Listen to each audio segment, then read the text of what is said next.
নিঃস্ব অবস্থায় কি দোয়া করতে পারেন একজন মানুষ, এই দোয়াটা শিখে নেন, ইনশাআল্লাহ আপনার জীবনের সমস্ত সংকট কেটে যাবে। আমি নিজেও এই দোয়াটা বেশি বেশি করার চেষ্টা করি। দোয়াটা হচ্ছে, মুসা আলাইহিস সালাম একটা গাছের নিচে হেলান দিয়ে বসলেন, বসে দেখলেন দুজন মেয়ে দাঁড়িয়ে আছে দূরে, পানি নিতে পারছে না, লোকজন পানি নিয়ে যাচ্ছে, ওরা দাঁড়িয়ে আছে বেচারি। মুসা আলাইহিস সালাম গিয়ে বললেন, কি সমস্যা আপনাদের? এটা নিয়ে আপনারা আবার মেয়েদের সাথে কথা বলার চেষ্টা করেন, ঠিক আছে? তো মাহারাম গায়রা মাহারাম মেনে চলেন।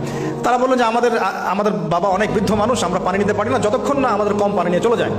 মুসা আলাইহিস সালাম তো একটু বললাম না, ফিজিক্যালি খুব স্ট্রং ছিলেন, থাকে না বডি বিল্ডার, সামনে গিয়ে কথা বলে সরো পানি দিতে দাও, তখন মানুষ একটু মূল্যায়ন করে না।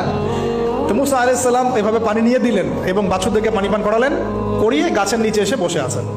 বসে বসে তিনি দোয়া করছেন, এই যে দোয়াটা তিনি দোয়া করছেন, রব্বি, একটা নেক কাজ করলেন, নেক কাজ করলেন না, মানুষের উপকার করলেন, নেক কাজ করে এসে গাছের নিচে বসে দোয়া করছেন, আল্লাহ এখানে তো আমার খাবার পানি বাসস্থান কিছুই নাই, আমি কি করব?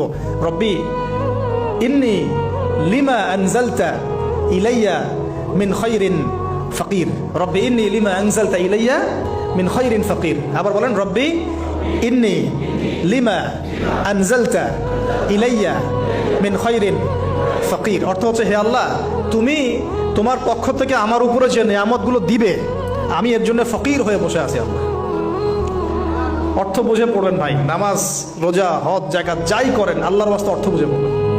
অর্থ বুঝে পড়লে আপনার ইবাদতের স্বাদ পাবেন, তৃপ্তি পাবেন, আল্লাহর সাথে কানেকশন হবে, আল্লাহর নূর পাবেন, মাআরিফত পাবেন, সত্য স্বপ্নও দেখবেন তখন ইনশাআল্লাহ। তখন শুয়ে শুয়ে সত্য স্বপ্ন দেখবেন ইনশাআল্লাহ। আল্লাহ পাক তৌফিক দান করবেন।